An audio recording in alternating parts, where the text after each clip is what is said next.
This is Mike Palmer, the founder of Palmer Media and the host of Trending in Education, the podcast from which this series is being born. We've been doing Trending in Ed since the fall of 2016, coming up on 500 episodes. We've been intentionally broad in our focus so far. With the launch of this dedicated feed on the future of work, we're going to begin to go deep into some of the categories and topics that we've had the most interesting conversations, delved the most deeply, touched on topics and themes that are particularly relevant in the transformative times that we're living in. That is culminating in the launch of Trending in Ed, the Future of Work series. Thankfully, I'm not alone. I will be joined by Ruth, my virtual co-host. Ruth, welcome to the Future of Work series. Thanks, Mike. I've enjoyed appearing on Trending in Ed as the higher ed and lifelong learning expert, so it makes perfect sense to get me working on the Future of Work series with you. We've got quite a lineup of episodes for our first installment of this series. We wanted to spend some time in this first episode showcasing and highlighting many of the voices we'll be going deep within this first season. Where do you want to start? There's quite a lot to choose from. Yes, there is, Ruth. I guess to start, we're going to go back to February of 2021 when I interviewed Michelle Weiss, who had recently written the book Long Life Learning. It's an excellent read. I've referred back to it several times on Trending in Education. One of the reasons why I love doing these interviews with authors and thought leaders and CEOs, folks making a difference in the world of learning, is that it kind of burns these conversations into my brain. I would say Long Life Learning is a book that stays with you, I guess by intent. It's written with the idea that we live increasingly long lives. Those lives will involve likely multiple careers and multiple shifts from one area of focus and expertise to others. Let's pick up here with a little bit of sound from the Michelle Weiss interview, which will be featured early on in our special series on the future of work. Let's pick up with Michelle and me next. It's funny, as I was writing the book, I think some of my colleagues thought I was going to be out there with a crystal ball saying precisely the kinds of jobs that would exist in the future. And that's just impossible. We've already seen just over the last decade, these jobs emerge that are the hot jobs of today that really just didn't exist before. So the purpose of the book is not to identify the specific jobs that will be in demand in the future, but the kinds of skills and the kinds of problem solvers we need to become in order to meet that very uncertain world of work ahead.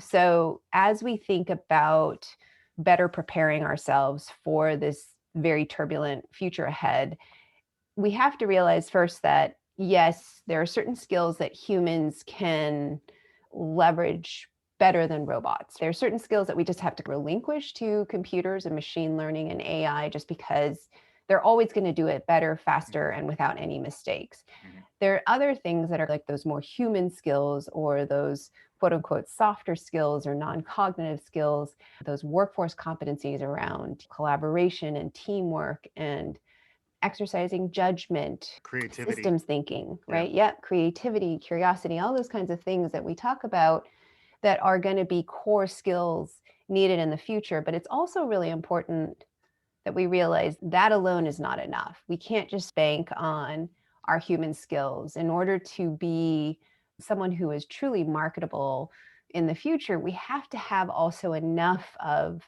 that technical or domain expertise in order to also assess the work or intervene at the right times when we're seeing how that play with artificial intelligence or these different kinds of rapid technological advancements. I think we're seeing today, right now, with, for instance, the intense challenges you're seeing around social media, that there are all these different kinds of problems and volume impact repercussions that we didn't evaluate before letting loose the technology. And now what has happened is some of that technology has outstripped our ability to manage it. And so that's what we need to avoid in the future, making sure we're marrying our human skills and our, our judgment and our ethics and our values with enough of that technological understanding, that vertical expertise. If you think about a T-shaped learner, Yep. we need enough of that to be prepared to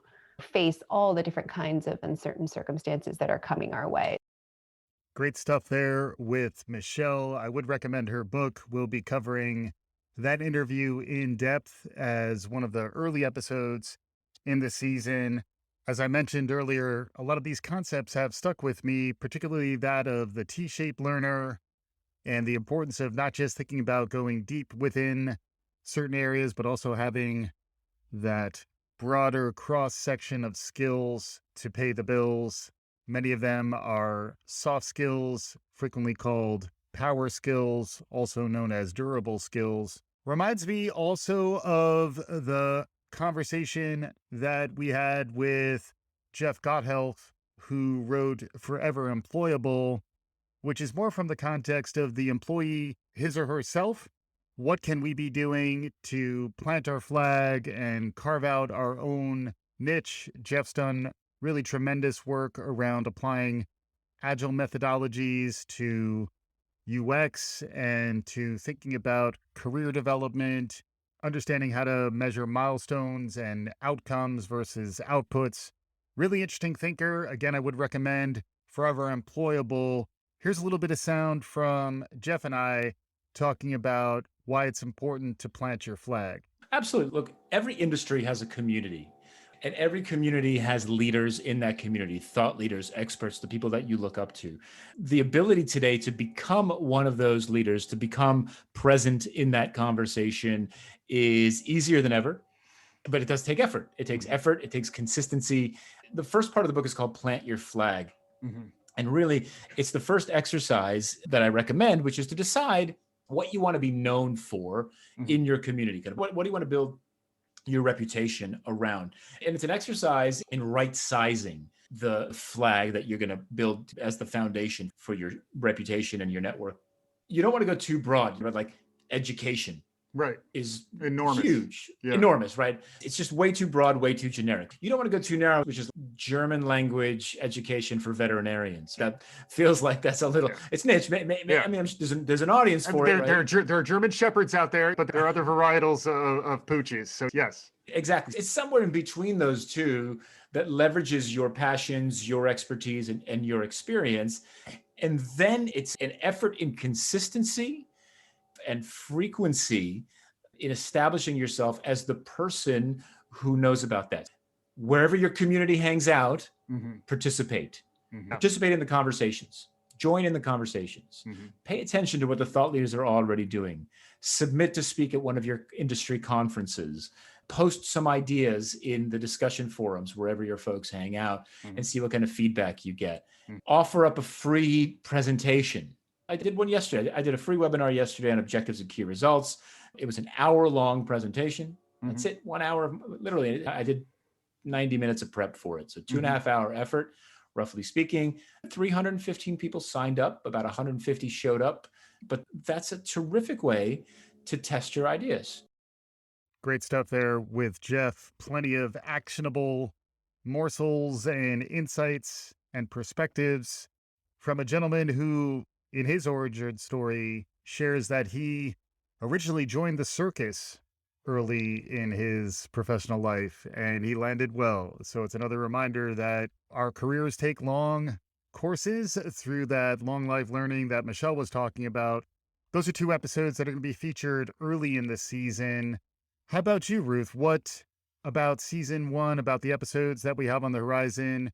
Which of them are capturing your attention? I got a lot out of your conversations with Frances Valintine, Kumar Garg, and Beth Porter. Frances helped bring a global, Kiwi perspective to the show, which I really appreciated. She focuses on new and emerging skills, but through the lens of mid-career learners looking to upskill. This reinforces how learning is so critical to staying relevant and adding value throughout our career. Let's listen to Frances a bit here. I actually just want to say that even though we're teaching adults and the average age of our students is 42, they sort of stretch from 35 and above typically. And in fact, we even have scholarships for over 60s, which are very high demand. A lot of people over 60 doing studies with us at postgraduate level. When I started my career, my students were undergrads and I was young, they were young. And actually all I think is all I'm doing is matching my students to my life. So I get to hang out with cool people who are the same age as me. The only time I took a break out of that was when I first started the Mind Lab in 2013. It was actually for children. It was for children aged between 7 and 12 to teach them about technologies and robotics and coding and getting into that. And so there was a period of time where I did teach schools and young children, and then I've gone back into higher education since that time and really focused on this underserved market of people who are mid-career or wanting to really understand what their career is going to look like in the next 5, 10, 15 years, with a particular focus on people starting to realize that retirement at 65 is probably not very realistic if you're going to live to be 90. And so it's a lot of living, the 25 years afterwards, what are you going to do? Right. How are you going to afford to live? Not that many people have a nest egg of a 25-year scope to look after themselves. So then we're really focused about making sure that people feel really confident about the changing world and actually what they can do to keep up with that world that's changing around them. She does a nice job of putting things into context around lifelong learning in a very authentic and empathetic way. Really enjoyed that conversation. With Kumar Garg, I was more intrigued by his ideas about investing more in research and development and engineering as they relate to education. He's doing fascinating work at Schmidt Futures. Kumar headed up the STEM education program for the Obama administration before joining Schmidt Futures. Let's listen to a bit from the Kumar Show next. We're in some ways tasked with a reimagining of our educational system that is more science, technology, engineering, and math forward. There's a lot of thinking about the future of work and the skills gap in ways that we talked about it a bunch on this podcast over the years, but having someone who really was in some ways defining this conversation for the US through the 2010s into the teens. And then fast forwarding a bit, although there's a lot to talk about in there, there's also this Eric Schmidt fellow who has established what you're working on today. Can you share a little more of what that is? So I left in 2017 and started working with Eric. And Eric, former CEO of Google, started working with him on what became Schmidt Futures, which is an organization that focuses on science and technology for the public good. And one of the big program areas that we've built here is something that we call learning engineering. And what it's really focused on is how do we use what are the pretty rapid advances in computer science, computational tools, computational methods, things like machine learning, and computational talent, all the computer science talent that's happening. How do we take all of that and have it drive advances in our understanding of human learning? What allows kids to thrive in what settings? How do we take those small insights and make them into big insights? And how do we do them repeatedly? If you follow the role of computer science in other fields, across the sciences, it's starting to have this pretty profound impact. There used to be this idea that, the way we understand biology is we study cells and we study all these different sort of organisms. And then in the past 20 years, we have this whole field called computational biology, where we say, if we're trying to actually figure out the path of a disease, we could actually sequence a lot of genomes and say, the cancer seems to really spike at this part of the genome. That doesn't tell you the biological understanding of why that's happening, but it gives you a totally different clue as to where you might go looking. And that's like a data first clue finding exercise. And that's had this big impact. So now you had just had a few months ago, this big breakthrough on protein folding using this was like a problem that was considered unsolvable using these methods. So the question is if you take those methods, you take that talent, how would you apply it to understandings of human learning? And the reason why I think this is a really interesting topic is for a long time, what learning science has actually given us are really powerful mid-level theories for learning. The good mid-level theory for learning is spaced repetition, which is the idea that I teach you something and then you should probably come back to it. Because in 2 weeks, if I say to you, do you remember that thing I taught you? Trying to recall it actually puts it more firmly back into your long-term memory. Shout out to Ebbinghaus. Ebbinghaus was onto something, the forgetting curve. Right? Okay, so this is a powerful idea. Now, the question is, when should I come back? Because even if you understand, like lots of research shows that spaced repetition matters, Should I teach it to you that night for homework? Mhm. Should I bring it up tomorrow in school? Yeah. Come back in 2 weeks? Should I come back in 2 months just to double check? Right. And the thing is that if you actually add up spaced repetition, worked examples, all these different important learning science theories, Yeah. and you start to say, which combination of them should I do? You end up with trillions of possibilities. Yep. Because the theories don't tell you when to do them. Not to mention, how do you measure whether it's working or not? For which student in what? Yeah. And so there's two ways you could think about that problem. You could say, we're always going to live in the world of it depends. Mhm. And that's why we have amazing educators, Mhm. and they're going to figure it out. Yeah. But I think if you take one step further, just like we have physicians who are Yeah. doing really important diagnostic work when somebody walks in, but they also have this huge R&D infrastructure that's Yeah. also just testing and taking those insights that physicians are having and saying, is this a big insight? Is it small? How do these things apply? How do these drugs combine with each other? Yeah. How do these therapies combine with each other? So the idea behind learning engineering is, how do we make sure that we're actually providing teachers and parents and students the tools? Yeah. But those tools are actually testing all these different ideas at scale. So Mhm. you're not just saying, here's one small idea, and now I'm just going to apply it to everybody. And in education, and this is really informed by my experience of when I worked in the administration, I think in education, we're constantly chasing silver bullets. Mm. We have one insight that seems to work, and the study seems to have a real effect. And we just get so excited. We're like, we should now do this everywhere for everybody. Yeah. Right. But I think we should think about it with more humility. Mhm. Like, we don't know. But actually, what we should think about it is that insight plus 100 other insights Yeah. happening all the time is how we're actually going to make education better. Yeah. But right now, the way we set up the system is each individual research study is really small. They're expensive to set up. So you read a paper in the learning sciences, and it'll be on 40 kids. It'll take 2 years to do, then they'll have some results, and then eventually there'll be some analysis 7 years later on 50 of those papers. And by that time, education's really changed. And then people will say, well, those results from last decade, do we really know? And we'll end up with just stronger mid-level theories. If you take a company like Duolingo, Mhm. that's teaching how to learn a second language, Yeah. Duolingo is running a dozen experiments a day. Great stuff there with Kumar. Gives you a sense of what that conversation is like. We'll be picking up with more of that in a dedicated episode in the Future of Work feed shortly.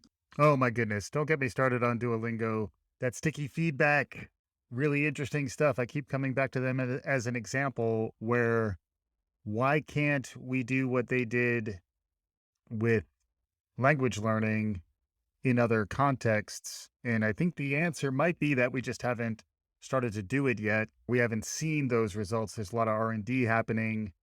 Kumar really had an interesting perspective on even R&D investment, how limited that is, and why don't we have something like the old DARPA net investment that ultimately resulted in the internet.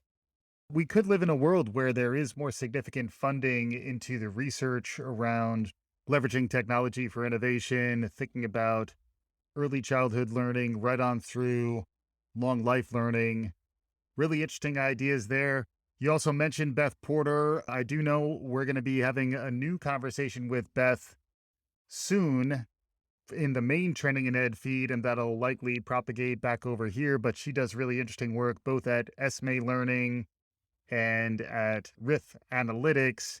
Here's some quick sound from the Beth episode, and then we'll transition into a lightning round as we conclude our introduction to Trending in Ed, the Future of Work series.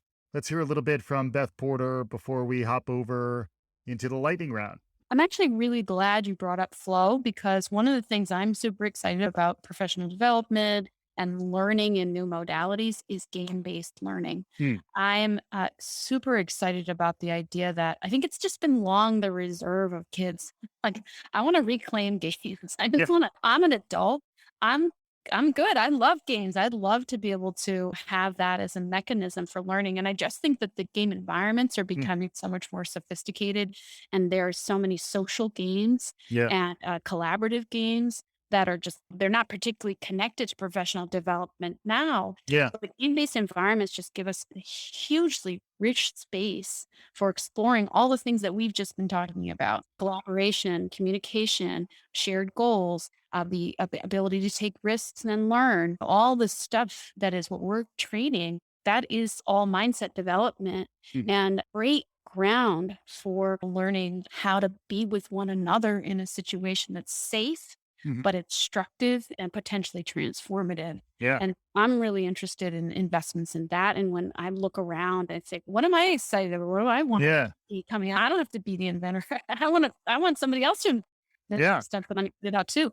I look at game-based professional development, game-based learning as a place that's underdeveloped, and people talk about it. And I don't know, mostly in the context of VR, but I think that just immersive games where you have really tangible, rich, meaty problems to solve with others is a really great space for learning. Yeah, that's interesting. Even the escape room way Yeah. that was going, and the Yeah. idea that it's an experience, shared experiences was something that was all the rage prior to the pandemic. And then it Yeah. became about social distancing. And then even that social distancing led for ways to feel more proximal digitally, which is really interesting. So, where do you see things headed? Are there any trends or larger waves that you think are worth paying attention to?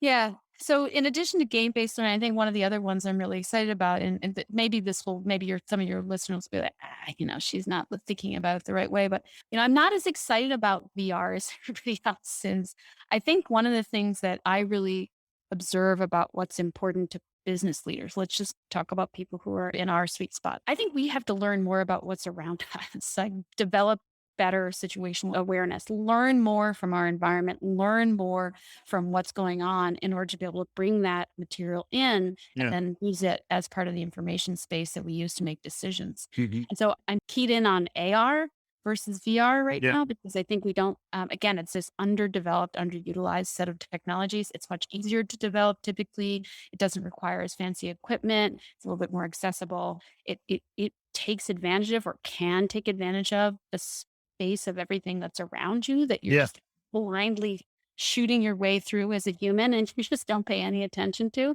Mhm. And I think that as a thing that you can use to learn from, that's something I'm super excited about. And I just don't think a lot of creative energy has been put into using it for learning. Mhm. And that's something that I'm always on the lookout for. And we are starting to actually build some capabilities around internally that we're excited about releasing next year. So AR, definitely game-based learning for sure. I'm also a big fan of using data to give feedback to learners. So all this space of predictive analytics, some colleges do it really well. Mm. So they're just like microscopically collecting data about every single, did they go to the dining hall today? Did they sign in at the basketball gym? Did they, whatever, did they chat with somebody on the internal app of the school? All of that stuff sounds, oh my gosh, it could be used for Yeah. terribly Big brother. Yeah. Yeah. very big brotherish. Luckily, we have laws, at least in the United States, that protect. There is a class of data that is protected, that is educational data. But what I like about that, it doesn't feel big brotherish to me, but I think it's very useful, is trying to use it to intervene to help students become more successful. And rather than simply saying, we know there's going to be summer melt, we know there's going to be attrition, we know that people are at risk, we're taking it on the chin, or the erosion of standards so that you just drive more retention. I think all of those things are just like, that's old thinking. And really, we should be thinking about how we can use data for student good Mm. and for student health. And this is everything from mental health to just like helping them stay on track, stuff about financial, all of it, the whole Yeah. thing. Like, Yeah. what Yeah. identify as the triggers for a student being more at risk than they were before, and how do we intervene? I'm excited about that, as it's getting that to be more pervasive and something that gets used with a little bit more clarity everywhere. Fantastic stuff. I look forward to getting Beth back on the show. She had a nice mix of leadership experience, grounded perspective, but also a real openness to generating new ideas and exploring our creative process, which, again, that's a theme that is coming up. We all need to contain multiples and be able to think with both sides of our brains. We're going to shift now into the lightning round. Other topics, other conversations. We may not bring back clips, but what else are you excited about in the rest of season 1 of The Future of Work for Trending in Ed? I love the stuff you did with Paul Fain and Ryan Craig, two sharp and relevant writers. Paul is a journalist and Ryan heads up a venture capital firm. They both write about new and emerging pathways into the workforce, many of which are outside of higher education. I enjoyed those conversations a lot and look forward to sharing them in this feed. And then the other area that we cover with some depth is the movement towards going skills-based in the hiring pipeline. Your interviews with Jane Oates from Working Nation and Kathleen Delaski from Education Design Lab certainly opened my eyes to the massive efforts already in process to transform how we think about skills development, skill transparency, and ways to bridge emerging skills gaps. Lots to chew on there. Yes, indeed. Ruth, I'm glad you went there. We'll also be talking to Rovi Brannon and bringing in some of our recent episodes about trends in workplace learning from Udemy and elsewhere. It's going to be a fun ride. I'm excited to go deep into the future of work with you. I'm excited to bring a little more targeted feed to our listeners who are hungry for relevant content, talking about some of these transformations around the skills economy, the future of work, and the way in which we continue to upskill and reskill ourselves in this long life learning ecosystem that is emerging. With that, we're going to bring this episode to its conclusion. If you like what you're hearing, please subscribe to this dedicated feed. You'll be getting new content. You'll be getting content curated in new and interesting ways like this conversation. And if you prefer the broader range of topics that you've come accustomed to at Trending in Ed, well, fear not. The primary feed will continue to focus on bringing the breadth and depth that is needed to stay frisky, to stay frosty, to stay ahead of trend and aware of what is new and exciting in the world of learning. Ruth, thank you for joining. Our listeners, do all the good things. We'll be back again soon. This is Trending in Ed, the Future of Work series. Thank you for listening.